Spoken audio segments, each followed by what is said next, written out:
સમાચારમાં આગળ વાત પાટણ નગરપાલિકાના ચીફ ઓફિસર સામે શાસક પક્ષે પોલીસમાં અરજી કરી છે। સીઓ હિરલ ઠાકર સામે ખોટી બીયુ પરમિશન આપ્યાના ગંભીર આક્ષેપ થઈ રહ્યા છે। લાંચ લઈને પરમિશન આપી હોવાના ભાજપના સભ્યોએ દાવો કર્યો છે। બીજેપીના સભ્ય મનોજ પટેલ સહિતના સભ્યોએ અરજી આપી છે અને ચીફ ઓફિસર હિરલ ઠાકર ખોટું કરવા માટે ટેવાયેલા હોય તેવું પણ જણાવ્યું છે। બાંધકામ ચાલુ હોવા છતાં નિયમો વિરુદ્ધ પરમિશન આપી દીધી હોવાના આક્ષેપ છે।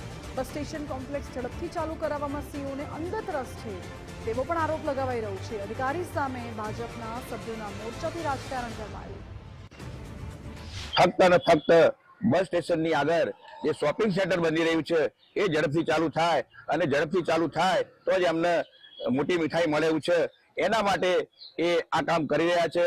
અગાઉ પણ અમે રજૂઆત કરી હતી કે જે પ્રમાણે બિલ્ડિંગ ચાલુ હોવા છતાં પણ એમને બીયુ પરમિશન આપી દીધું હતું। અમે રજૂઆત કર્યા પછી એમને બીયુ પરમિશન રદ કરી, પણ એ પણ પદ્ધતિ ખોટી હતી। એટલે ફક્ત ને ફક્ત પ્રજાને અને સરકારને ગુમરાહ કરવાનું કામ કરી રહ્યો છે અને આજે અમે એમના વિરુદ્ધમાં આજે એ ડિવિઝન પોલીસ સ્ટેશનમાં ફરિયાદ દાખલ કરી છે।